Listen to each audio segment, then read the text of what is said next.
저는 교경에 오면 경배와 찬양을 통해서 은혜를 엄청 받습니다. 형제자매들도 그렇지만은 그 인도하시는 목사님 그 영성을 볼 때 제가 깊이는 모르지만은 마음속에 무슨 생각이 드냐 하면, 와, 기도는 영적 투쟁이지만은 찬송은 그 후에 승리의 환호성이구나, 그런 생각이 들 정도로 큰 은혜를 주고 하나님을 뵙는 그러한 좋은 계기를 마련해 줍니다. 저도 이제 아주 오래됐죠. 몇십 년 됐는데, 오래전에 그 부흥에 있으면 부목사 시절에 찬양 인도를 했어요. 그때는 이러한 좋은 악기가 없고 피아노만 가지고 막 강대상을 두둥길 때인데, 그 당시에 욕 잘하는 이천성 목사님이 오셨어요. 오셔가지고 담임 목사님이랑 저녁 식사하시고 이렇게 돌아가시면서 제 찬양 인도하는 걸 가만히 보시면서 그랬대요. 저 새끼 누구야? 그러셨대요. 네.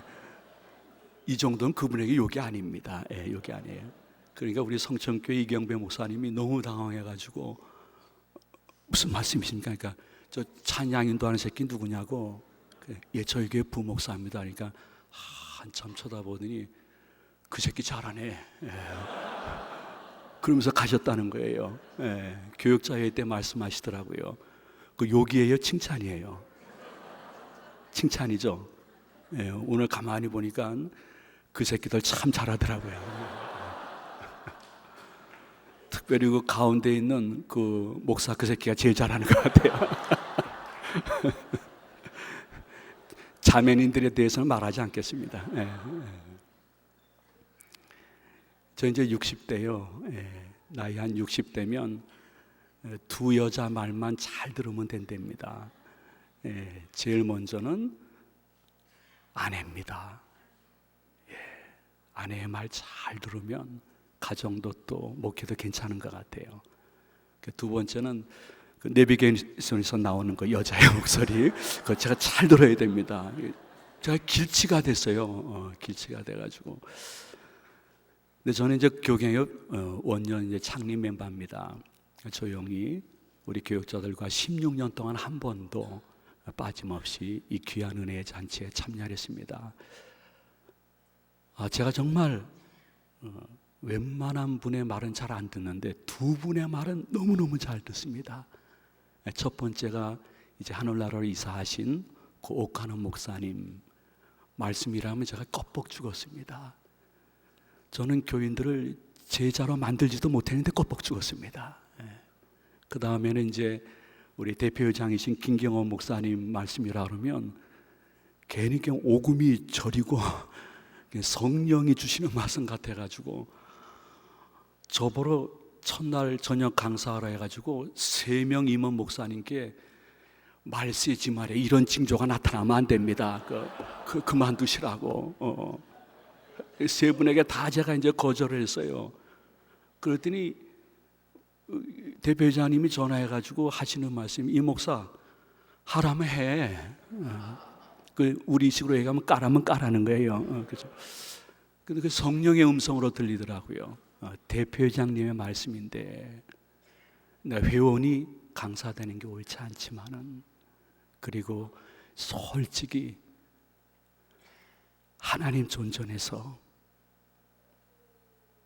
저의 목회나 삶이 얼마나 추악하다는 걸 내가 알고 있는데, 갱신하자는 모임에 강사로 이건 아니다 하다가 회장님이 말씀하시니까 그냥 정말 순종하는 마음으로 섰습니다. 그래서 여러분들 이러한 소망을 가지세요. 서울, 부산도 아니고 인천의 한 도시의 지방 목회를 조용히 하는 사람도 교계역 강사가 될 수 있구나,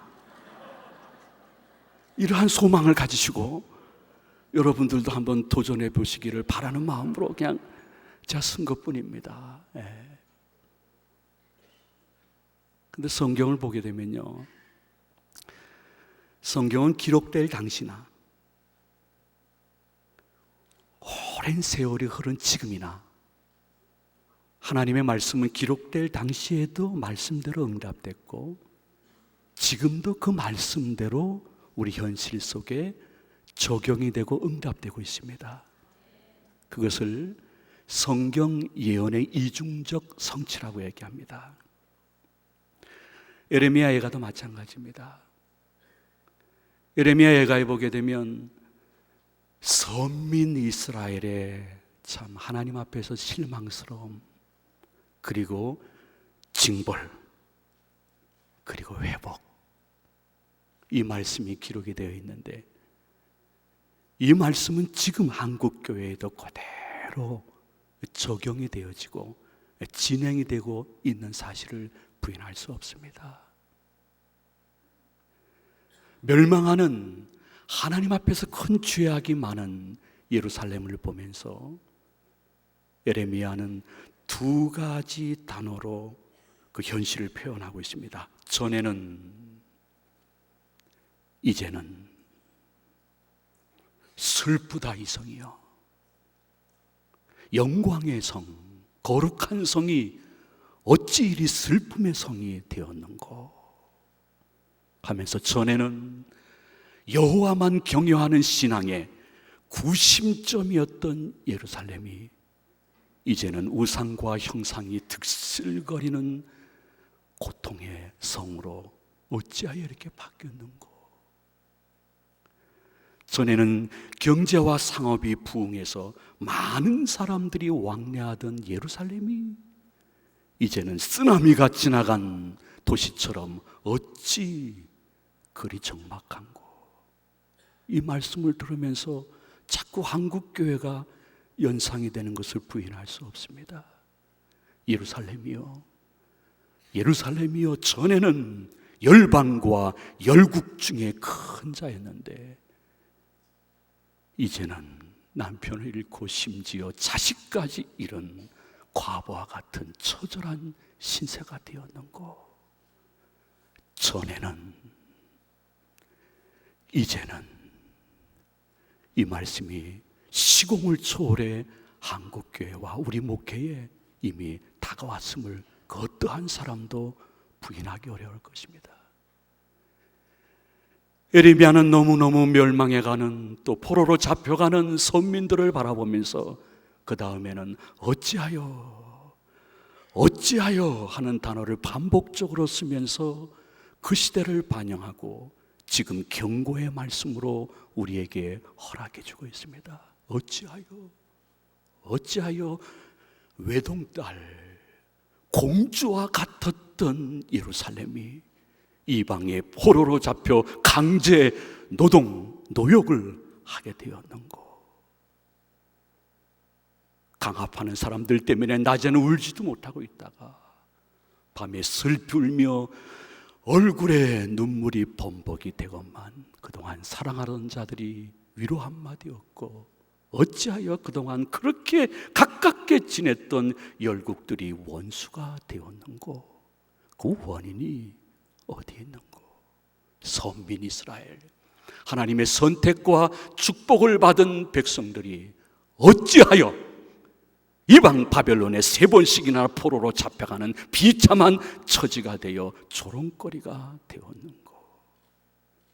어찌하여 예루살렘으로 올라가는 길에 전에는 순례자들의 웃음소리와 감사소리가 충만했는데 어찌하여 이제는 적막해서 바람소리만 들리는고.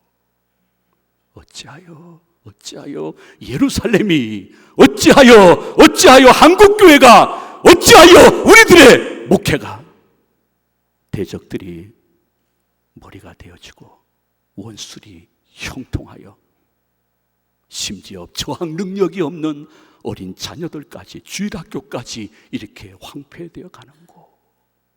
자녀 얘기, 손주 얘기 나오니까 저는 이 부분이 제일 좀 마음이 아프더라고요. 왜냐하니까 제가 손주를 봤거든요. 이야, 여러분, 손주를 보기 전에는 인생을 논하지 마시기 바랍니다. 우리 은찬이, 손주를 보니까 모든 게 다 예쁘고 그냥 어제 봤는데도 오늘 또 보고 싶어요. 아버지의 심정이 그러시겠구나 하는 생각이 이제 드는데요. 아프리카에 굶어 죽어가는 우리 은찬이 또래의 애를 보면서 은찬이가 만약에 아프리카에서 태어났다면, 이북에서 태어났다면 하면서 마음속에 좀 위로도 되지만은 동시에 제 마음속에 스쳐 지나가는 것이, 우리가 자칫 잘못하면 저 은찬이 시대의 주일학교가 어찌하여 그리 적막한 시절이 되었는고 하는 말씀이 이미도 적용되고 있지 않은가 하는 것을 부인할 수가 없었습니다. 어찌하여 유대나라 그리고 예루살렘의 지도자들이 도망하고 그로 인하여 백성들이 조롱거리가 되며, 백성들은 포로로 잡혀가서 이제는 옛날 영광, 옛날 하나님의 은혜만 추억거리로 되씹고 있는고, 어찌하여 예루살렘아, 어찌하여 한국교회야, 어찌하여 우리들의 목회야. 하나님의 영광의 구름이 전에는 있었는데 지금은 점점 그 구름이 안개와 이슬처럼 사라지고 있는 것. 성경의 예언의 이중적 성취, 그것은 에레미야 시대뿐만이 아니라 지금 이 시대 한국교회와 우리들에게 말씀 그대로 적용이 되고 있습니다. 그래서 우리 또래, 그리고 우리 바로 밑에 계신 분들 모여서 긴 이야기하면 결국에는 60년대, 70년대 한국교회의 영광과 부흥을 이야기하고 있습니다. 지금이 아닙니다. 마치 60, 70년대 프로레슬러들이 60, 70년대의 레슬링의 부흥 시대를 추억하면서 TV에 나와서 옛날을 곱씹듯이 한국교회와 현재 우리들의 모습이 그러한 것을 에레미야를 통해서 성령 하나님께서 말씀해 주고 있습니다. 이러한 현실 속에서 우리가 교회 갱신 협의회 수련회로 모였다는 것은 참 아름다운 모임이고, 저는 그렇게 생각합니다.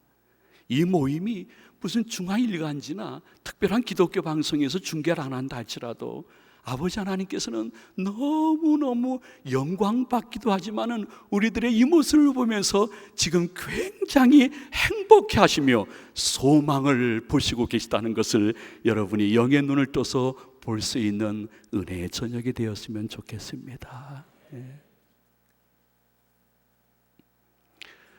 저는 그렇게 생각합니다. 우리나라의 많은 분들과 솔직히 자기 나름대로 전문가들이 한국교회가 이러한 정책이나 쇠퇴기에 들어온 것에 대해서 원인 분석을 많이 합니다. 어느 분은 이렇게 말씀하시대요. 지난 과거 기독교 어느 역사를 본다 할지라도 국민소득 2만 불이 넘어가게 되면 그 나라의 기독교는 정체나 쇠퇴기에 들어갈 수밖에 없었다. 이러한 경험적, 객관적 결과로 봤을 때 한국교회의 쇠퇴기는 이 정도라도 다행이다, 이렇게 표현하는 분들도 계십니다. 왜 우리가 이렇게 되었을까? 곧 주 5일제 근무 때문이야. 내년이면 완벽하게 주 5일제가 된다는데 큰일 났어. 아니야, 극심한 저출산율 때문에 한국교회에 아픔이 들어온 것이야, 이렇게 이야기를 합니다. 한국교회에 조금 깊숙이 들어온 중진들의 이야기를 들어보면요, 일부 한국교회의 당회나 일부 한국교회 지역 장로 연합회 때문에 목회나 한국교회가 정체성을 잃어버리고 우왕좌왕하고 사람 중심으로 바뀐다는 이야기도 내놓고 있는 글을 본 적이 있습니다. 아닙니다. 아닙니다. 어떤 분이 이렇게 말씀하시대요. 아이고, 인터넷과 페이스북 그걸 통해서 전에는 일반 사람들이 알지도 못하고 한국 교인 중진들은 금기로 여겼던 사항들이 문제화되어지고 믿지 않는 사람들도 알게 되고, 그로 말미암아 비판을 위한 비판이 극성을 피워서 우리가 정체를 맞게 된 원인이라고 이야기를 합니다. 이념적으로는 이렇게 말씀하시는 분들도 있습니다. 아주 대학 다닐 때 이념 서적을 읽으면서 나름대로의 이념을 확립했던 분들이 사회 초년병이 됐다는 거예요. 그리고 지난 과거 10년 정권을 통해서 그들이 사회 각 분야와 특히 언론 매체에 이제 중진이 됐다는 것이죠. 그들은 의식적으로, 또한 그들은 때로는 사상적으로, 때로는 아주 성장 과정 속에 기독교와 교인들에게 받았던 피해의식이 있어서 할 수 있거든 불교와 천주교보다 기독교에 대한 기사는 더 확장, 과장, 더 확대해서 퍼팀으로 말미암아 한국교회가 정책이 쇠퇴기에 들어가고 비난을 받는다고 이야기하는 분들의 이야기도 들어본 적이 있습니다. 저는 그렇게 생각하지 않습니다. 다이아몬드는 다이아몬드로만 자를 수 있듯이 한국교회와 우리 목회의 정체, 쇠퇴에 대해서는 성경으로만 해답을 얻어야 되는 것입니다. 우리가 읽은 성경 본문 말씀에 보면 5절 말씀이 이렇게 말씀합니다. 예루살렘이여, 대적들이 머리가 되어지고 원수들이 형통한 이 모든 것들은 너희들의 죄가 많기 때문이다. 그래서 내 하나님이 친히 공곡해 하는 거야. 8절 말씀에 보면 너희들의 죄가 크고 심히 많음으로 내가 너희를 세상의 조롱거리를 만들고 업신거리를 만드니까 너희들이 할 수 없이 뒤로 물러가고 포로로 잡혀가고 있구나. 누구를 탓할 이유는 없다고 생각합니다. 저는 서서 하나님의 음성을 듣고 여러분들은 앉아서 하나님의 음성을 듣는 시간입니다. 우리들이 정말 전에는 세상을 염려하는 교회였는데 지금 세상이 우리를 염려하고, 전에는 우리가 세상을 선도했는데 지금은 세상이 우리를 선도하려고 하는, 하나님의 교회는 세상과 타협하지 말고 세상을 변화시켜야 되는데 한국 교회와 우리들의 목회가 어찌 이렇게 되었는고? 이만불 때문일까? 주 5일째 때문일까? 저출산율 때문일까? 장로연합회 때문일까? 인터넷 페이스북 때문일까? 이념 사상에 찌드는 사람들의 필책, 그 필객들 때문일까? 아닙니다. 성경은 말씀하시기를 교회의 지도자인 우리들의 죄가 많고 크므로 하나님이 너희들을 공곡케 하고 하나님이 너희들에게 징벌을 내리시는 과정이라고 말씀해 주시는 음성을 다른 사람이 아니라 자신을 향한 하나님의 음성으로 들을 수 있는 좋은 저녁이 되시기를 소망을 드립니다. 그리고 사단은 계속해서 우리들에게 이야기합니다. 다음 공격 대상은 네 교회야? 나의 다음 공격 대상은 너야. 죄송합니다. 손가락질 해가지고. 다음 공격 대상은 제 교회야. 사단이 계속해서 이야기합니다. 다음 공격 대상은 너 건영이야. 조심해. 네 죄가 크므로, 너의 죄악이 많음으로 내가 너를 공곡케 할 수 있고 너의 교회를 공곡케 할 수 있고 한국 교회를 더 공곡케 할 수도 있다고 말씀하고 있습니다. 여러분들도 예외가 아닙니다. 하나님이 우리를 공곡케 하는 것은 그분께서 굉장히 한국 교회와 우리를 오래 참으셨습니다. 그 사실을 우리가 입으로 얘기하지 않을 뿐이지 우리가 다 압니다. 자신을 자신만큼 잘하는 사람이 세상에 어디 있겠습니까? 그런데 하나님께서 오래 참으시다가 이제는 더 이상 견디시기 어렵다는 거예요.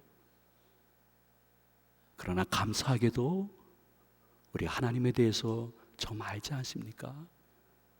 하나님은 한국 교회뿐만이 아니요, 나의 목회나 심지어 내가 섬기는 교회나 세상이 한국교회를 바라보는 흐름을 통해서 우리가 조롱을 받고 업심여김을 받고 때로는 군중 속의 고독을 느끼고 때로는 하나님의 채찍과 책망을 받는 증거가 보일 때에 그것이 하나님의 징계요, 하나님이 공곡해 하는 것을 아는 분과 교회는 소망이 있는 줄로 믿으시기 바랍니다. 그러한 교회, 그러한 분은 이게 하나님께로 온 것이 알기 때문에 이렇게 모여서 회개할 수 있습니다. 작은 회개의 열매라도 바칠 수 있습니다. 때리시는 분이 하나님이시면 싸매어 주실 분도 하나님이라는 것을 알고 있기 때문에 우리는 소망이 있는 사람들입니다. 아버지 하나님께서는 어떠한 반복적이고 점진적인 죄악에 대해서도 즉각적으로 치지 않으시고 때를 기다리시며 그때에 회개하고 열매 맺고 돌아오는 자는 마치 침에 걸린 것처럼 우리의 죄악을 용서하고 기억지 않으신다고 말씀하고 있습니다. 근데 우리는 계속해서 총회를 바라보며 소속되어 있는 노예를 바라보며 혹은 동기나 선배 목사님의 목회나 삶을 바라보면서 저렇게 10년이 지나도 20년이 지나도 30년이 지나도 저런 정치 목사, 저런 정치 장로, 저런 정치 집사들은 변하지 않는다고 이야기합니다. 그러나 성령 하나님은 우리에게 이렇게 말합니다.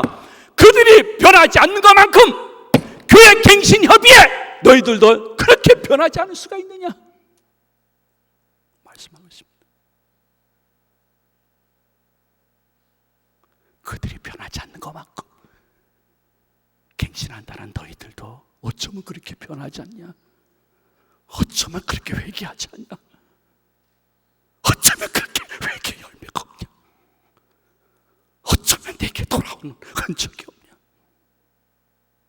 오래된 자아에서 벗어나는 시간이 교회 갱신협의회 수련회인 줄로 믿으시기를 바랍니다. 38년 된 병자가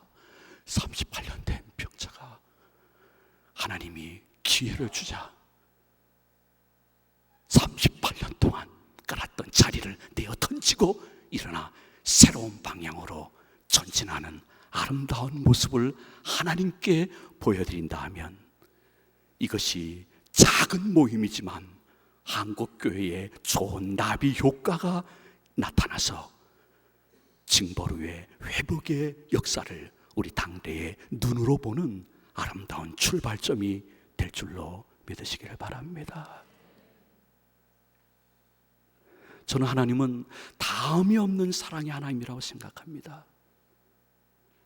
그러나 반복적이고 점진적인 교회와 개인적인 목회자로서 전도사, 강도사, 부목사, 담임목사, 성직자, 목회자로서 반복적이고 연속적이고 계속적인 죄에 대해서 회개하지 않으시면 사랑의 하나님이 어느 날 갑자기 갈라디아서 4장 4절 때가 참에 공의의 하나님으로 바뀌고 채찍을 드신다는 것이 성경의 원리인 것입니다.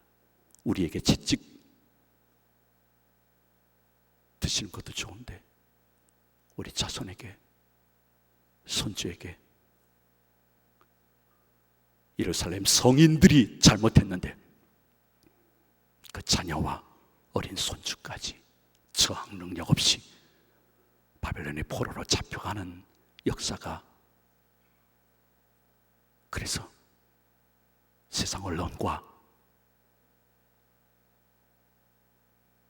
할 수 있거든 교회와 우리들의 약점을 발견하기를 원하는 기독교 내의 언론에 우리가 질질 포로로 끌려가는 이유는 도대체 무엇일까? 어쩌면 여러분보다 담임인 제가 더 대상이 되겠지만 말입니다. 그것은 궁극적으로 살펴보면요, 우리에게 에레미야의 말씀 영성이었기 때문입니다. 에레미야서 전체를 여러분이 보시게 되면 놀라운 공통점 하나를 발견하게 됩니다. 그것은 예레미야는 말씀을 선포하는 선지자요 예언자로서 하나님께 받은 말씀대로만 선포하셨습니다. 근데 우리에게는 하나님께 받은 말씀이 적을 수 있고 하나님께 받은 말씀이 혹 있다 할지라도 저부터도 교회와 장로님들과 교회의 중직들을 바라보면서 말씀을 적당히 변색한 청개구리처럼 청바지처럼 번영과 축복의 말씀으로 바꾼 흔적을 일반 사람들은 모릅니다. 다른 분도 모릅니다. 장로님들도 모릅니다.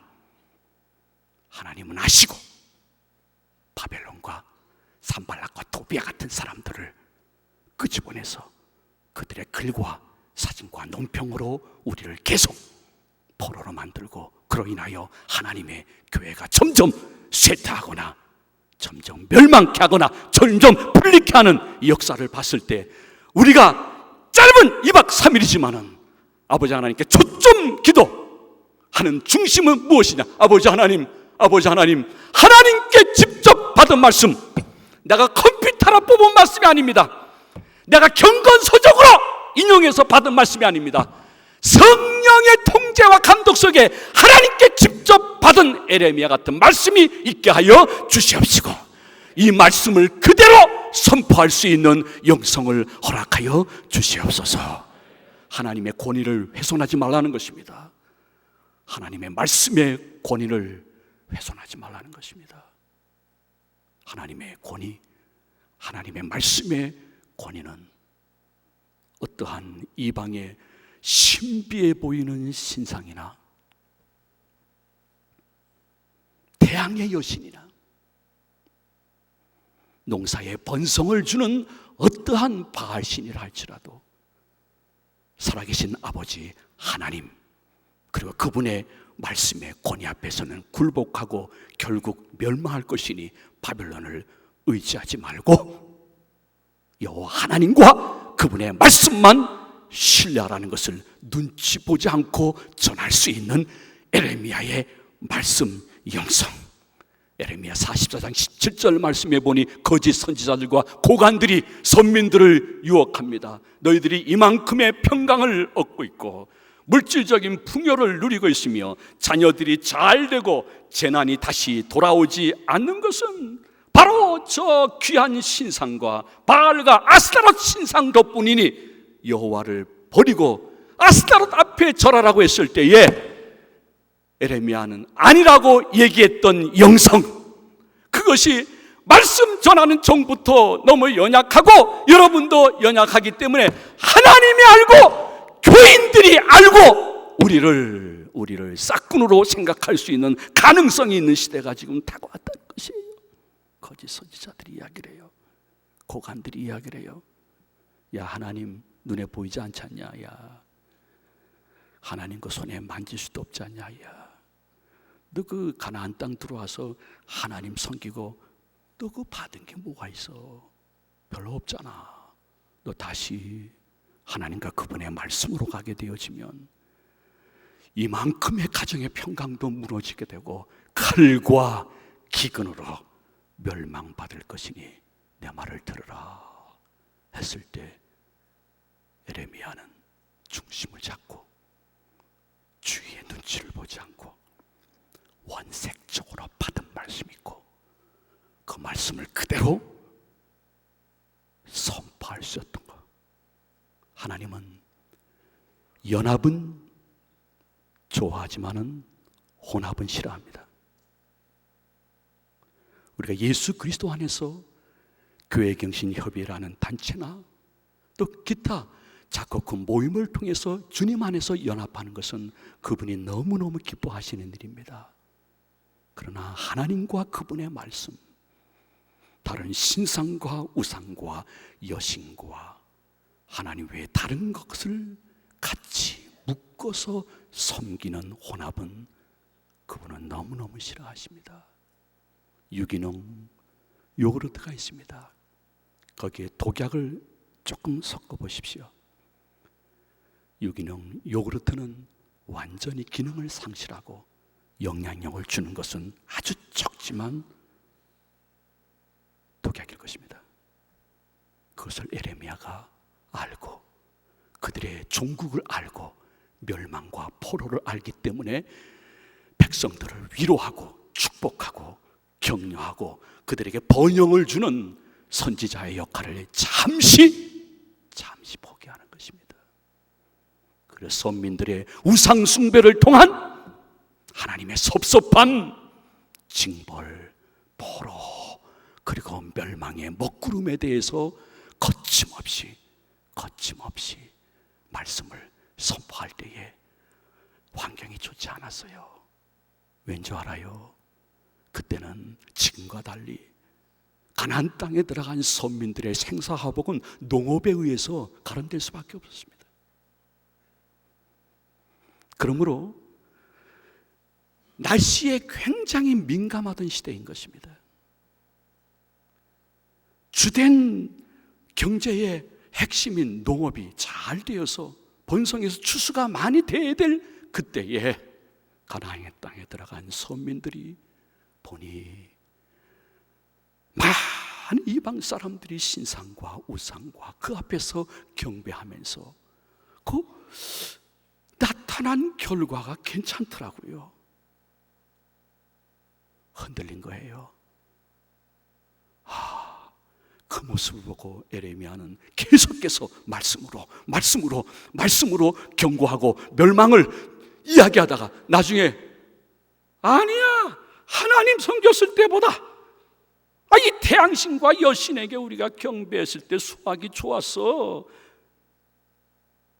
어쩔 수 없이 에레미야는 스라야라는 사람을 동원해 가지고 하나님을 떠난 사람들의 멸망을 직설적으로 예언한 후 그 예언이 담겨져 있는 책에 큰 돌을 묶어서 유브라데 강가에 내어 던져버리는 장면이 에레미야 51장 61절로 64절에 기록되어 있습니다. 시청각 교육인 것입니다. 말씀으로 경고하고 돌아와라 해도 끝까지 돌아오지 않자 시청각 교육을 보이면서 멸망이 예언된 책을 큰 돌에 묶고 유브라데 강에 빠뜨려 다시 나오지 못하는 모습을 보면서 바벨론이 잠시 번성하나 결국은 이럴 것이라고 선포하는 끝까지 컴퓨터가 아니에요. 경건서적이 아니에요. 친구들의 설교가 아니에요. 성령의 통제와 감동 속에 원천적으로 받은 말씀이 있고 그 말씀이 하나님의 백성들과 성도들과 장로님들과 안수집사님들이 싫어한다 할지라도 그대로 선포해서 그것이 결국 당신에게 복이라고 선포할 수 있는 에레미야의 말씀 영성, 그것을 그림자라도 쫓아갈 수 있다고 하면 하나님은 한국교회와 우리들의 목표를 보면서 새로운 희망을 가지고 새로운 은혜와 축복과 은사를 개발할 수 있는 계기를 주실 줄로 믿으시기 바랍니다. 이러한 모습을 보니까 아무래도 안 되겠어요. 말씀 선포자 에레미야를 붙잡습니다. 체포합니다. 여러 번 치고 오게 가둡니다. 오랜 시간 뚜껑이 덮인 구덩이에 집어넣습니다.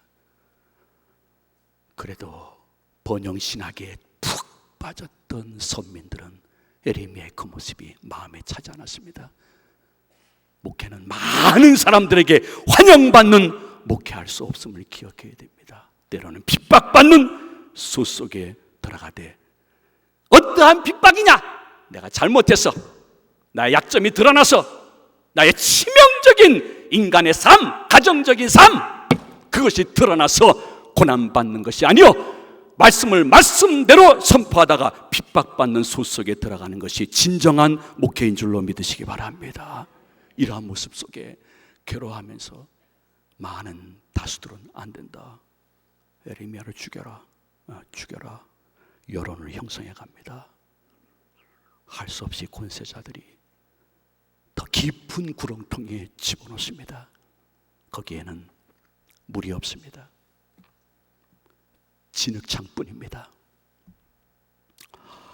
하루에 한 끼 떡 하나 먹습니다. 서서히 합법적으로 죽이는 것입니다. 순교시대가 아니라 평화로운 시대에 목회하고 있는 우리들에게는 이해가 잘 안 되는 장면일 수가 있어서 저도 안타깝습니다. 그러나 에레미야는 그러한 죽음의 그림자가 눈앞에 보이는 순간, 하나님, 이러다가 저 죽는 거예요? 두렵습니다. 에레미야 37장에서 고백합니다. 그러면서도 끝까지 포기하지 않은 것 딱 3가지 있습니다. 하나님께 바른 말씀을 받자. 바르게 선포하자. 바르게 살자. 경청. 그걸 통해서 하나님께 바른 말씀을 받자. 바르게 선포하자. 내 선포에 하나님의 은혜와 교인들의 감동이 있게서 바른 삶을 유지해 나가자. 하고 싶어도 내가 선포된 말씀이 약화될 것 같으면 하지 말자. 하고 싶어도 내가 주일날 주일학생과 장년들에게 선포한 말씀이 약화될 것 같으면 하기 싫어도 하자. 바르게 말씀을 받고 선포하고 바른 삶을 포기하지 않습니다. 거기서 하나님이 권위를 주시는 것입니다. 우리는 불교의 스님이나 천주교의 신부님처럼 의식을 주로 집례하는 사람들이 아닙니다. 우리는 개신교 성직자로서 하나님의 말씀을 대언해야 될 말씀 선포와 그 말씀에 합당한 삶이 우리가 마지막으로 갱신해야 될 부분 중에 최고의 갱신. 에레미야뿐만이 아닙니다. 사도 바울도, 우리가 그렇게 조금이라도 본받고 싶은 사도 바울도 로마서 1장 1절 말씀에 자신을 표현할 때에 예수 그리스도의 종 바울은 이렇게 표현합니다. 종이라는 단어는 무엇입니까? 사도 바울의 인간적 성품과 그리고 그의 삶의 겸손을 의미하는 것입니다. 나는 당신들의 종입니다. 말씀의 종입니다. 삶의 모범의 종입니다. 그러나 나는 종은 종이나 예수 그리스도의 종입니다. 권위입니다. 저는 권위주의는 철저히 배격합니다. 그러나 권위는 성직자는 있어야 됩니다. 내가 스스로 만들어낸 권위가 아닙니다. 내가 담임 목사 혹은 교육자라는 그 직함을 가지고 교인들에게 은근히 강요해서 만든 권위도 아닙니다. 사도 바울의 권위는 하나님의 말씀을 받아 겸손하게 그 말씀대로 선포하는, 말씀 받고 말씀대로 선포하고 그 말씀에 합당한 삶을 살기 때문에 교인들이 인정한 권위가 진정한 권위인 것입니다. 그런 권위가 우리들에게 있는가? 나에게 있는가?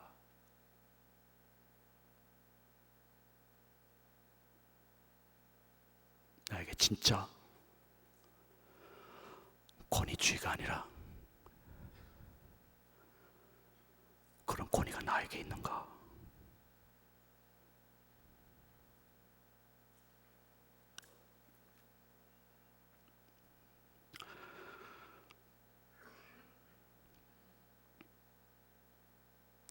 저는 먼저 부교역자분들에게 말씀 올리고 싶습니다.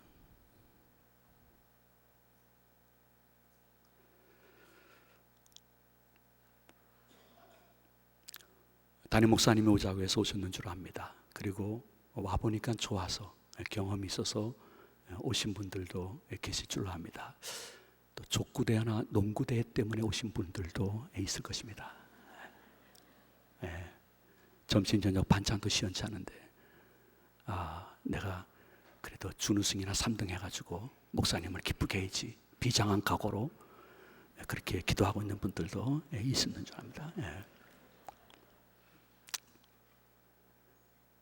저는 그렇게 생각합니다.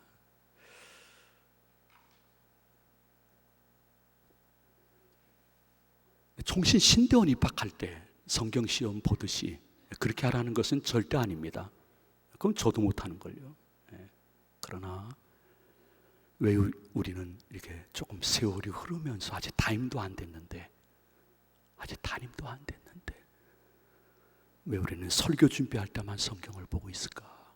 한번 자신을 자신 밖에서 보셨는지요? 주일 학생들에게, 중고 청년 혹은 지역 성도님들에게 고백하듯이 말씀드립니다. 저 포함해서 성경을 1년에 일독하자고 하면서 기도 제목으로 내놓으면서 우리는 어느 순간 어느 때부터 설교를 준비할 때 그때 주로 성경을 펴고 있는가? 내 권위는 어디서부터 무너지고 있는 것일까? 저는 목회하면서 컴퓨터에서 뽑은 설교를 그대로 하는 것 같은 느낌을 받는 부교역자도 만났습니다. 제가 이북 출신이 아니라 제가 지금 대한민국에 살고 있기 때문에 그분의 평소의 언어라든지 쓰는 단어 그리고 모든 것을 잘 알고 있는데 설교는 전혀 다른 설교가 계속되어집니다. 누구의 설교일까? 저 부교역자분의 설교일까? 하나님은 오묘하시다.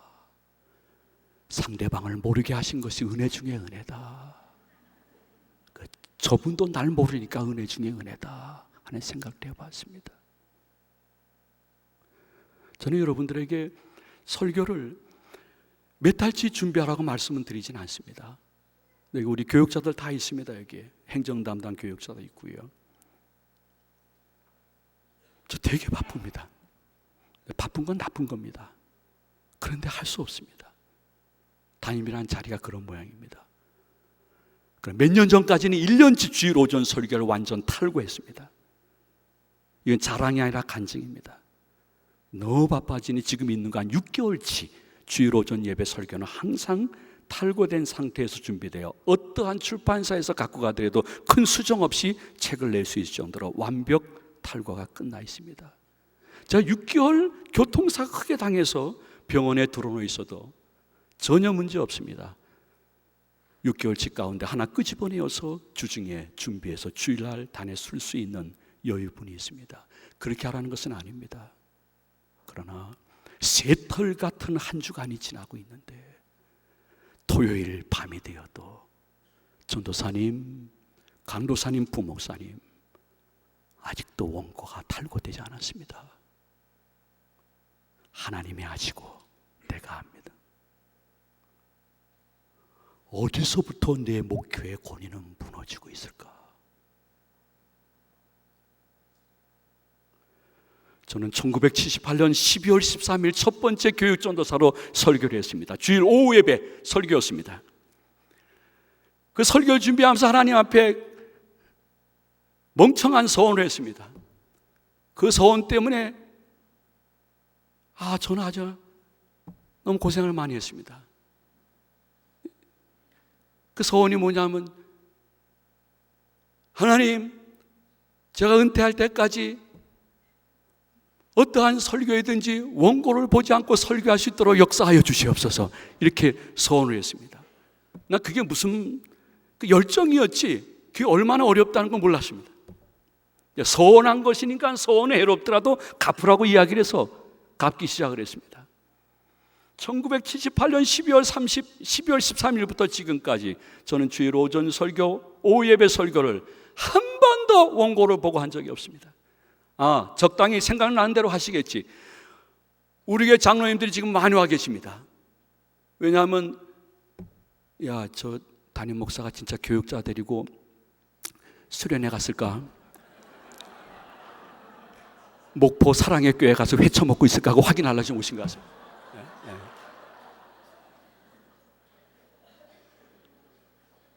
나 어제 오후에 나 장로님들 장로님들 되게 지금 기분이 안 좋습니다. 왜 그래요? 내일 제가 교갱업 이렇게 첫날 설교인데 전 교인들에게 설교하는 건 잘하는데 목회자들한테는 못하거든요. 축하습니다. 기도해 주십시오. 해서 장로님들 기도는 안 하고 여기까지 오셨습니다.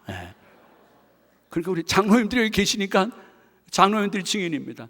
제가 1, 2, 3부 예배 설교하면 1, 2, 3부 예배 거의 똑같습니다. 근데 제 IQ가 몇이냐? 이것은 우리 교육자끼리만 얘기해야 되는데 장로님들이 오셔서 지금 할까 말까 굉장히 고민 중에 있습니다. 제 IQ는 3자릿수가 아닙니다. 2자릿수입니다.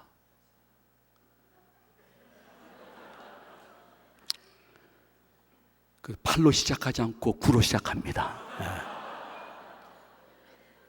근데 어느 날 동물의 왕국을 봤더니요, 아주 머리가 명석한 침판치가 IQ가 97 정도 된다고 하는데 나랑 비슷하네 그랬습니다. 저는 왜 그렇게 열심히 암기를 했는데 고등학교, 중학교 성적이 그렇게 안 나왔는지 원인을 몰랐습니다. 그러나 IQ 테스트하고 알았습니다. 그렇구나. 근데 그때부터 지금까지 아직은 치매기가 없어서 원고는 그랬습니다까지 완전 탈구하지만은 단에 가지고 올라가지는 않습니다. 하나님의 은혜입니다. 그리고 자랑이 아니라 간증입니다. 들어주십시오. 왜 그렇게 원고의 종이 되고 있습니까? 그것은 충분히 성품적으로 선천적 후천적 영향으로 말미암아 원고의 종이 될 수밖에 없는 분들은 저는 절대로 이해를 합니다. 왜냐하면 저도 여러분에게 말 못할 치명적인 약점이 있기 때문입니다. 그러나 그렇지 않고 내가 조금만 월, 화, 수, 목, 금, 토 주일 새벽 조금만 시간을 내면 다른 사람 원고가 아니고 내가 만든 원고라고 하면 어느 정도는 교인들과 눈과 눈을 마주치면서 말씀을 전파할 수 있는데 오 주님 제가 스님이 아닙니다. 제가 신부가 아닙니다. 제가 의식을 침례하는 사람이 아닙니다. 저는 말씀을 선포하고 말씀대로 사는 것 권위를 인정받아야 될 사람인데 나는 왜 이렇게 원고를 늦게 준비한 원고로 만족하고 주일 학생들과 중고층과 장년들과 얼굴을 맞대요. 말씀을 전하지 못하고 요새는 화면빨이 좋아서 머리에 비등까지 계속 보여주는 그러한 목회자로 내가 자꾸 이끌려가고 있을까? 나는 과연 준비된 말씀을 가지고 그 말씀의 성령의 은혜가 때로는 폭발소, 때로는 이슬처럼 임재하기 위해서 준비하는 시간이 얼마인가? 그런 얘기는 제가 여러분 같은 동지이기 때문에 저 얘기는 할 수가 없습니다. 그러나 여러분 기억하십시오.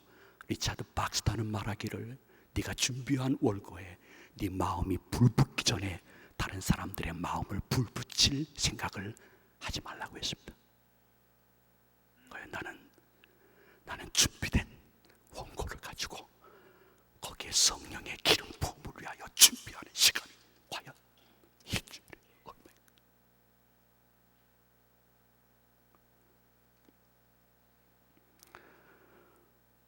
지나가는 우리 부교육자 중에는 성경을 하는 얘기를 하는데 설교를 성경보다 더 어렵게 하시는 분이 계셨습니다. 교인들의 초점이 헷갈리면 무슨 말씀, 우리가 무엇을 교훈받아야 되는 것이지, 이렇게 교인들이 헷갈려서 나한테 자꾸만 상담을 하는 것입니다. 오늘 설교의 중심은 무엇입니까? 그럼 저도 모르겠어요. 저도 잘 모르겠어요. 예. 뭐 그렇게 주제가 많아요, 그냥. 저 잘 모르겠어요. 그런데 자기 사모가 은혜 받았다고 하니까 좋아가지고 똥오줌 못 가리고 있는 거예요, 그냥. 안타까워요. 야, 천생연분이다, 천생연분. 그 뭐 더 이상 우리가 얘기할 수가 없는 거예요. 천생연분이라는 단어밖에 쓸 게 없어요. 아마도 계속 그러다가 평생 왼수가 되지 않겠는가 하는 생각이 들 정도의, 아내의 남편의 설교에 은혜 받았다는 말에 그렇게 똥오줌 못 가리는 부교육자. 아내에게 설교했습니까? 기도는 하나님께 올리는 것이고 헌금과 찬송은 하나님께 올리는 것이지만 말씀은 성도들에게 해야 되는 것인데, 성도들이 본문보다 더 어려운 설교에 대해서 고개를 절레절레 흔들고 있는데, 주위에 가까운 사람들이나 아내가 은혜 받았다고 하니 그것으로 만족하는 내 모습이 혹시 그림자라도 있지 않을까? 설교의 대가 중에 한 분, 스폴저 목사님이 이렇게 말씀했습니다. 훌륭한 장년 설교는 어떤 것이냐? 엄마, 아빠, 할아버지, 할머니 따라서 대회에 와가지고 장년 설교를 듣는 초등학교 5학년, 6학년 학생이 우리 목사님 설교 너무 좋다, 이해된다 하는 설교가 스폴처 목사님은 최고의 장년 설교라고 했는데, 나는 성경보다 더 어렵게 설교하면서도 그 교회에 간 지가 얼마인데 아직 바뀌지 않을까? 잠언 16장 9절 말씀에 보면 사람이 마음으로 자기의 길을 계획할지라도 그 걸음을 인도하시는 분이 여호와 하나님이십니다.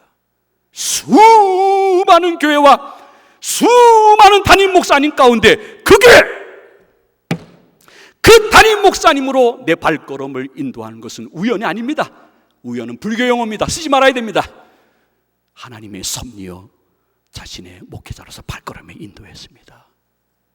이제는 담임 목사님도 부교육자의 설교에 대해서 함부로 평하지 못합니다. 우회적으로 이러한 부분이 참 개선됐으면 좋겠다고 하는데, 몇 년이 지나도 끝까지 바뀌지 않는 부교육자를 보면서 저는 소망을 볼 수 없었습니다.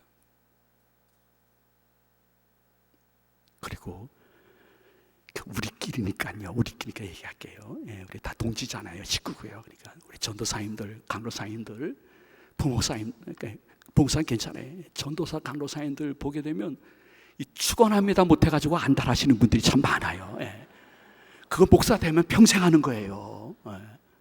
그래서 짝퉁으로 뭐 축복합니다, 소망합니다, 소원합니다 하는데, 뭐 그렇게 에레미야가 그 대중들의 자신의 예언에 대해서 반응에 신경 쓴 흔적을 에레미야서에서 찾을 수가 없어요. 그러므로 그냥 전도사, 강도사 시절에는 그거 축원합니다 못해서 안달하지 마시고 조금이라도 그 말씀의 성령의 기름 부음을 위하여 준비하는 시간을,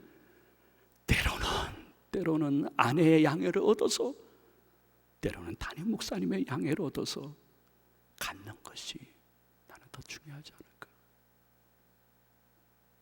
저는 목회하면서 부교육자분 중에 자주 예배 시간에 다른 부교육자 설교하실 때 맨 뒷좌석에 의자에 앉아서 성경을 보시는 분들을 봤습니다. 저는 그런 생각을 했습니다. 요새 총신에서는 설교 시간에 성경 보라는 신학이 새롭게 생긴 모양이구나. 정말 지나가는 교인들을 보기에 부끄럽습니다. 안내석에서, 교회 뒷좌석에서 다른 분 설교할 때에 성경 보시는 분들을 보면서 교인들이 무슨 권위를, 그분에게 무슨 권위를 찾겠습니까? 일하기 싫어하거든 먹지도 말아야 되듯이, 다른 교육자 설교 통해서 배우기 싫어하거든 난 그만 교육자 생활 중단해야 된다고 생각합니다. 가련유다, 차라리 하지 않았으면 더 좋을 뻔했다.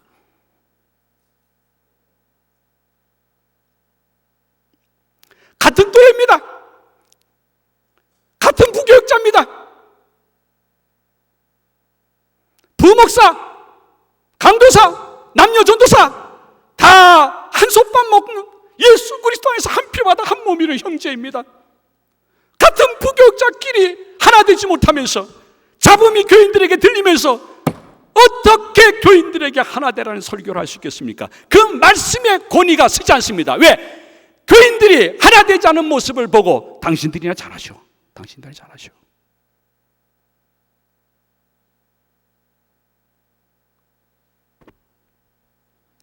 예루살렘이 하나님과 그분의 말씀의 권위를 잃어버리고 다른 것에 열중하다 보니 하나님이 그들에게 공고함을 주되 우리들의 목회가 공고해지는 원인들이 거기에 있는 것입니다.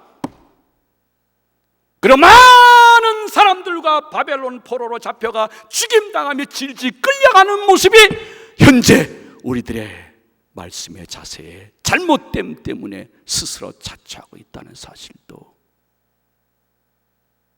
저는 우리끼리는 한번 이야기해야 된다고 생각합니다. 어제는 그래 장로님들 오신다고 그래가지고 아유 이거 어떡하지, 장로님들 듣지 말아야 되는데 하면서도 그냥 말씀을 그대로 전합니다.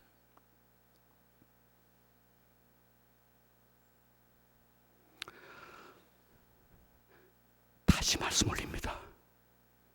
저는 담임이기 때문에 더 여러분보다 숨겨진 약점과 숨겨진 제약이 많습니다. 다만 대표회장 김경원 목사님이 하라고 하니까 난 그냥 까는 것뿐입니다. 지금은 난 행운입니다. 저는 첫 번째 하죠. 내일 김태일 목사는 내 친구인데 저 녀석은 큰일 났습니다 지금. 그래가지고 아까 김태일 목사님 사모님을 뵀더니 사모님이 하신 말씀이 저는 오늘 저녁에 목사님 설교까지 듣고 내일 오후까지만 있다가 우리 목사님 설교하면 인천으로 갈 겁니다 하면서 막 가슴이 벌렁벌렁 하신다는 거예요. 나 할 수 없이 대표회장님이 하라니까 했죠. 내가 안 합니다. 왜냐하면 솔직히 이야기하면요, 교갱의 회원은 여기서 아무리 열변을 토하고 설교해도 간사료가 없습니다. 뭐 주는 거 없나 했더니 책 한 권 준답니다.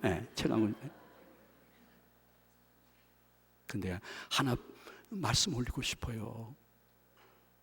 제가 뭐 잘났다고 말씀 올리는 게 아니라 다시 말씀 올릴게요.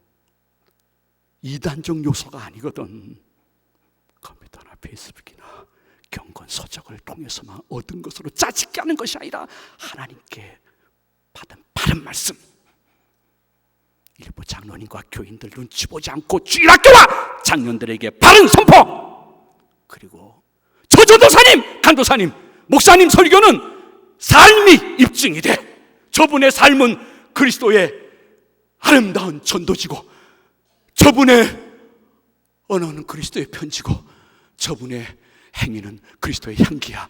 저분의 삶이 저분의 설교를 입증해 바른 삶, 이 세 가지에 대해서 우리는 무엇인가 갱신의 기도를 올리고 회개의 열매를 하나님께 바치고 이 성산을 떠나야 다란쥐 쳇바퀴 돌듯이 수련회에 참석하는 회원이 아니 될 수 있다고 생각을 합니다. 저는 담임 목사님들도 똑같다고 생각합니다. 여기 담임 목사님들은 자리도 다릅니다. 여기 다 이렇게 앉아 계십니다. 또 중간에 이렇게 보이시는데요, 구약의 우상은요 사람의 손으로 만들어진 것이 우상이었습니다. 그러나 신약의 우상은, 우리 담임 목사들의 우상은 솔직히 얘기하면 손으로 만든 거 아닙니다. 마음과 삶 속에 있는 무형의 우상인 것입니다. 우리 담임 목사들에게 있는 유형이 아니라 무형의 우상은 무엇일까? 골로새서 3장 5절 말씀에 보면 하나님보다, 교회보다, 말씀 준비와 선포와 바른 삶보다 연륜이 지나면 지날수록 더 탐하고 사랑하는 것입니다. 담임 목회 초기 때 안 그랬습니다. 담임 목회 중기 때도 안 그랬습니다. 언젠지는 꼭 집어서 말할 수는 없습니다. 언제부터 하나님보다 다른 것이 더 탐스러웠고 사랑스러웠습니다. 우리 담임 목사들은 스스로 우리 다 압니다. 어느 순간부터 하나님의 교회와 교인보다 그것이 더 탐스럽고 더 사랑스러웠고 거기에 많은 시간과 정성과 마음을 빼앗겼습니다. 하나님의 말씀 선포 준비, 거기에 성령의 기름 부음, 흠같이가 없는 말씀 선포의 산짐을 드리기 위해서 자신을 완전히 투자하고, 때로는 사모가 너무너무 원래 혼자 있어가지고 우울증 걸릴 정도로, 그러나 이해줘 하면서 준비했던 말씀 선포의 열정이 어느 순간인지 모르지만은 우리 담임 목사들에게는 점점 사라지고 다른 것에 시간을 더 빼앗겼습니다. 다른 것을 더 탐했고 쫓아가고 지금도 그렇게 하고 있습니다. 그러면서 자기 합리화를 시킵니다. 이 나이에는 이 정도 목회했으면 우상입니다. 무형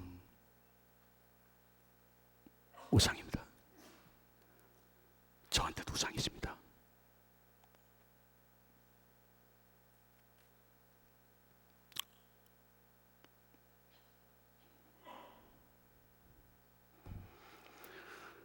코카콜라 사장, 전 사장이에요. 전 사장이 이렇게 이야기를 했습니다. 내 몸의 혈관 속에는 코카콜라가 흐른다고 했습니다. 코카콜라라는 세계적인 기업의 회장으로서 정체성을 분명한 것입니다. 내 몸의 혈관 속에는 피가 흐르는 것이 아닙니다. 코카콜라가 흐른다는 것입니다. 정체성, 공전의 시트를 치고 있는 나는 가수다. 거기에 나오시는 분들의 그 한 곡을 위해서 준비하는 과정을 봤습니다. 저렇게만 말씀 선포하고 준비하고 목회한다. 정체성, 나는 가수다. 요새는 그게 유행이 돼가지고요, 시내 가다 보니까 초보 운전인데요, 나는 초보다 이렇게 썼더라고요. 그래서 맨 처음에 무슨 말인가 그랬어요. 가만히 그거 얼마 전에 교인이 대접한다고 해서 어느 한식점에 들어갔더니 그 앞에다 있었다. 나는 한우다. 딱 써놨더라고요.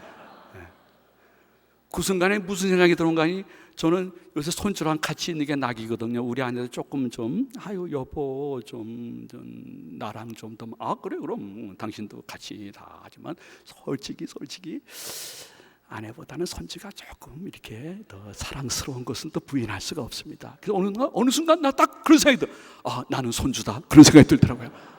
나는 손주다. 잘못하면 손주가 우상이 될 수 있겠구나.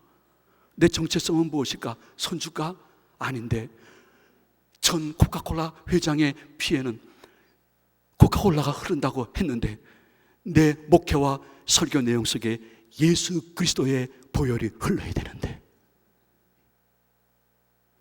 그러면서 나는 담임 목사다. 나 하나 때문에 하나님의 교회가, 그 교인들이 영광과 은혜와 기쁨과 회복을 얻을 수 있고, 나 하나 때문에 그들이 평생 잊지 못할 상처를 받으면서 다종교로 혹은 무종교로 전락하는데 그 핏값을 하나님이 찾으시면 어떨까? 주님, 저는 담임 목사입니다. 혈관에 코카콜라 흐르지 않고 설교 속에 그리스도의 보혈이 흐를 수 있도록 저를 회개시키고 열매를 주시고 변화시켜 주시고 갱신 허락해 주시고 다시 한번 사용하여 주시옵소서. 솔직히 우리 담임 목사들에게는 연륜이 오래되다 보니까 일부 장로님, 권사님, 안수일사님들이 제 목회와 설교를 터치하는 것이 싫을 때가 있습니다. 때로는 아내의 충고도 싫을 때가 있습니다. 그래서 여러분들도 혹시 경험해 봤을 것입니다. 그럼 당신이 설교해, 내가 설교자 할게. 우리 한 주만 그렇게 해보자. 그러면 대화가 끊어버리고 맙니다. 대놓고 화내는 것에 그냥 불과하고 끝납니다. 이러면 안 되지 하면서도 왜 이렇게 우리는 담임 목사로서 왕이 되고 있는지. 내 목회와 내 설교는 건드리지 말라. 하나님이 필요하면 축복하고 하나님이 필요하면 채찍질 일인데 너희들은 가만히 있어라. 담임 목사가 왕일까? 왕 아닙니다.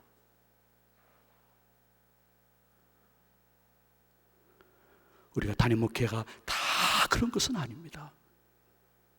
그럼에도 불구하고 담임 목회의 연수가 길어지면 길어질수록 우리는 그것이 사석이면 어떻습니까? 그것이 교육자 회의면 어떻습니까?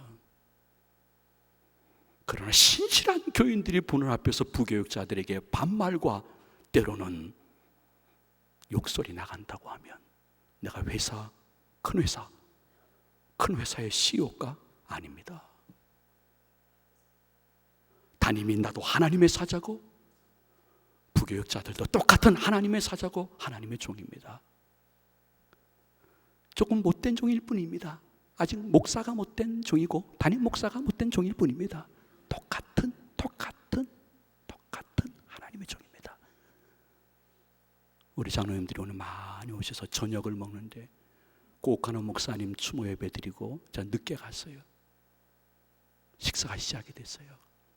우리 교회 교육자들 중에 조선족 출신 전도사가 있습니다. 우리 중국인 예배를 인도하시는 전도사님들입니다.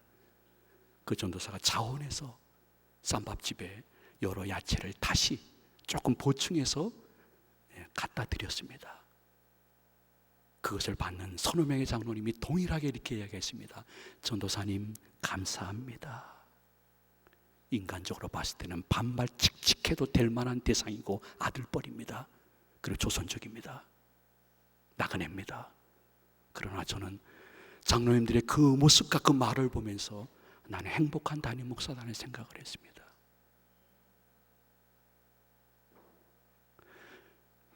우린 천주교가 아닙니다. 교황청에서 내려진 그 원고를 가지고 그거 비슷하게 설교해야 될 신부들이 아닙니다. 각자 나름대로 이단성이 없는 한은 설교의 독특성이 다를 수가 있습니다. 다른 것은 괜찮지만은 너무 다르거나 못된 것은 담임 목사가 지도해야 됩니다. 지도받아야 됩니다. 조금 다른 거하고 못된 거하고는 다릅니다. 부교육자로 내가 개척교회로부터 시작하지 않고 기성교회 부교육자로 들어왔다는 것은 그 담임 목사님을 통해서 무엇인가 배워야 될 것이 있어서 하나님이 보내신 것입니다. 그러므로 조금 다른 것이 아니라 이것은 이렇게 나왔다면 평생 저 친구에게 어려움이 있겠다 했을 때는 잘못된 것은 가르칠 수 있고 너무 실수하는 것은 가르칠 수 있습니다. 그러나 일부 담임 목사들이 단에서 부교육자가 설교했을 때 그도 인격인데 설교 끝나고 나와서 그 부교육자에 대해서 설교에 대해서 그 즉시 외쳐버리는 것, 평생 잊지 못할 부교육자와 그 가족의 사모에게 상처가 된다는 것을 알고 있습니까? 담임 목사로서의 위치는 인정하지만은 인격은 인정 안 할 수가 있습니다. 담임 목사는 조폭 두목이 아닙니다. 저는 이 부분에 대해서 굉장히 조심스러우면서 노력하려고 합니다. 담임 목사로서 자기의 목회 방침과 자신의 모든 일에 대해서 입에 혀처럼 잘해주는 목회자 그리고 가족을 친위대로 만들고 나머지는 열애병력으로 만드는 담임 목사가 없으면 좋겠지만 혹시 있을지 모르겠습니다. 여행을 가더라도 몰래 극장을 가더라도 식사를 하더라도 친위대 부교육자와 그 가족만 데리고 간다고 하면 나머지 열애병력은 마음속에 어떤 생각을 갖겠습니까? 나도 저 친위대처럼 해야 저기에 들어갈 수 있다는 얘기구나.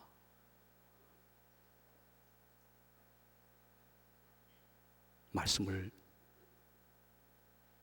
더 드릴 수가 없습니다. 왜냐하면 기도회를 준비하는 김성원 목사님이 도끼 눈으로 저를 쳐다보고 있기 때문에 빨리 끝나야 됩니다. 예. 그러나 여러분, 이렇게 막 누가 얘기하잖아요. 이제 뭐 아유, 화장실 갔다 왔을 때 공중 화장실 가서 손 씻고 오는 것이 10번이면 몇 번 되겠습니까? 하면 어떤 사람은 10명 중에 10번 화장실 가다 3번은 손을 씻죠.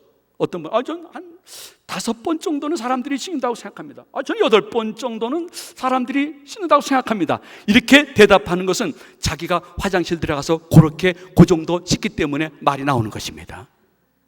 제가 지금 이 부교육자의 모든 일들과 담임 목사님들에 대한 모든 일들 중에 빙산의 일각의 이야기를 한 것은 허황된 이야기 아니라 저희 교회에서 스쳐 지나간 부교육자들과 실제로 현재 있는 부교육자가 아닌 담임, 내게 있는 꿈틀거리는 잘못된 욕망이 있기 때문에 같이 말씀을 드리는 것입니다.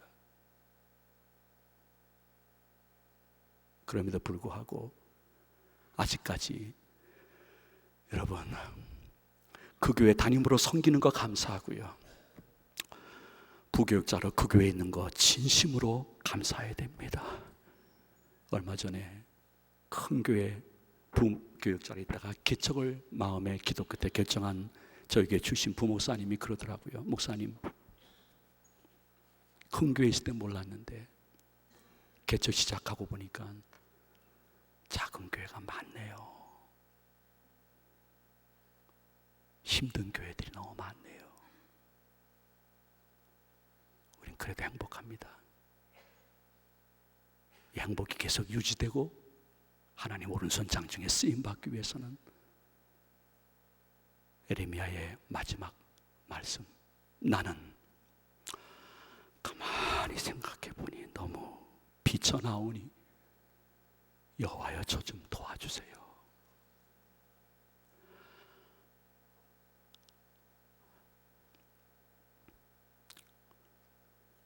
에레미야가 저들이 너무 비쳐나오니 저들을 좀 도와주세요 하지 않았어요? 나는 우리 담임과 부교육자들이 갱신되어지면 하나님의 성도들이 갱신되어지고 하나님의 교회가 바뀌며 한국교회의 희망이 있는 것입니다. 우리가 한 가지라도 갱신되지 않고 다시 이곳을 떠난다 하면 하나님의 슬퍼하시는 모습을, 그리고 우리의 목회가 공고해지며 옛날 영광과 은혜를 되씹는 한때 예루살렘 거민들의 모습과 다를 바 없습니다. 저는 인천 제2교회에서 태어났습니다. 28살까지 평신도로 있었습니다. 우리 오신 장로님들 가운데 제 어렸을 때 모습을 다 아시는 분들이 많습니다. 제가 어렸을 때 주일학교 다닐 때 누런코를 많이 흘렸답니다. 누런코를 이렇게 흘리고 유년부실에 들어가면 선생님들이 건영아 코 하면 한번 쑥 들어갔다는 겁니다. 창피합니다. 그리고 제가 이제 어렸을 때 그렇게 하나님의 교회에서 많이 뛰어다니고 망나니 짓을 많이 한 거 다 아십니다. 그러면서 28년 지난 후 신대원에 들어가면서 처음으로, 난 다른 교회는 다 이단인 줄 알았습니다. 가봤더니 이단이 아니고 너무 좋았습니다. 그리고 한 9년 정도 다른 교회에서 부교육자 생활하다가 다시 본교회 제2교회에 와서 지금 23년 지나가고 있으니까 평신도로 28년, 교육자로 23년, 51년을 있습니다. 60평생에 51년. 그러니까 우리 인천노회에서 젊은 어떠한 분이 그러더래요. 제가 노회에 들어가니까 야, 제2교회 귀신 온다. 귀신 그러더래요. 귀신 취급을 받습니다. 근데 가만히 내가 태어난 교회에서 51년이 있을 수가 있었다. 어떤 선배님이 그러더라고요. 저 이렇게 보더니 이 목사, 그래서 그러니까 이 목사는 예수님이 제일 싫어하는 목사야. 그러시는 거예요. 왜요? 그러니까요. 예수님도 고향에서 몇 년 못 있었는데 어떻게 23년이 있었어? 근데 예수님이 너 싫어하는 목사야. 그러더라고요.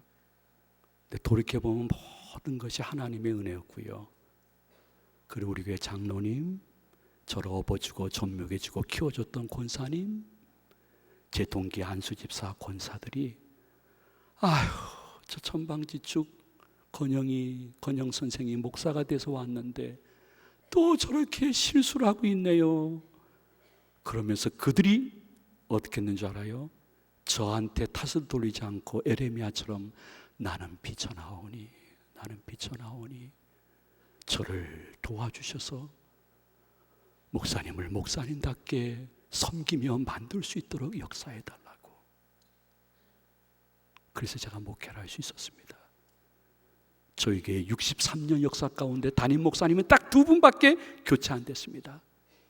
1대 담임 목사님은 태어나셔서 목사님이 되어서 우리 교회 오셔서 그때는 정년제가 없었기 때문에 돌아가실 때까지 목회를 하셨습니다. 그분이 천국으로 이사하자 그 밑에서 부교육자 생활을 오래 하셨던 이삼성 목사님, 저희 아버님이 아닙니다. 이삼성 목사님께서 담임이 돼가지고 38년 동안 그 교회에서 근속을 하셨습니다. 근데 그때는 70 은퇴가 법적으로 돼 있어서 70이 되어서 은퇴하시면서 그 밑에서 부목사로 계셨던 한 녀석이 3대 담임 목사가 되어서 지금까지 있습니다. 그 녀석은 이름이 건영 아파트인가 건영 택배인가 그렇습니다. 네? 어떻게 이럴 수가 있을까? 단 한 번도 저희 교회는 장로님들이 교인 숫자보다는 엄청 많은데 나는 최장로파야, 나는 이장로파야, 최장로가 얘기해서 나는 무조건 반대야. 교회가 분리됐던 적이 한 번도 없고, 난 이 교회 있기 싫어. 이 교회 나가면 빨간 십자가, 노란 십자가, 하얀 십자가, 어느 교회에서나 장로인 내가 오면 쌍수 들고 반긴다 해가지고 중간에 나갔던 장로님도 아직도 한 명이 없습니다. 내일 일은 난 몰라요. 그냥 하루하루 목회를 하고 있습니다. 그러나 분명한 거 한 가지 있습니다. 세상에 아무런 준비되지 못했던, 총신신대원에서는 배울 수도 없었고 배우지도 않았던 여러 가지 목회 현장에서 담임으로서 여러 가지 실수할 때에, 부교육자로서 한심한 실수할 때에 교인들이 저를 향하여 질타하지 아니하고 나는 비쳐나오니 저를 도와주셔서 목사님을 하나님의 종답게 모실 수 있도록 역사해 달라고 했기 때문에 저도 제 교회에 있었고 여러분도 그 교회에 있었고 여러분들이 부교육자로 지금 그 교회에 계시는 것입니다. 이제는 갚아야 됩니다. 이제 갚읍시다. 우리 교인들, 성도님들의 유명의 우상 숭배와 하나님께 지증 맞을 일들을 바라보고 더 크게는 점점 미궁에 빠지는 한국 교회를 바라보면서 주여 저들을 향하여 다시 한번 손가락질하는 교회 갱신 예배가 아니라 내가 갱신되어야 되겠습니다. 저의 목회가 갱신되어야 되겠습니다. 제 가정이 갱신되어야 되겠습니다. 주님 저들 탓이 아닙니다. 나는 비쳐나오니 나를 불쌍히 여겨 주시옵소서. 회개와 그 열매를 바치고 산뜻하게 새 출발할 수 있는 2011년 하반기 되어지기를 저에게 이 말씀을 준비해 주신 예수님의 이름으로 축원을 드립니다.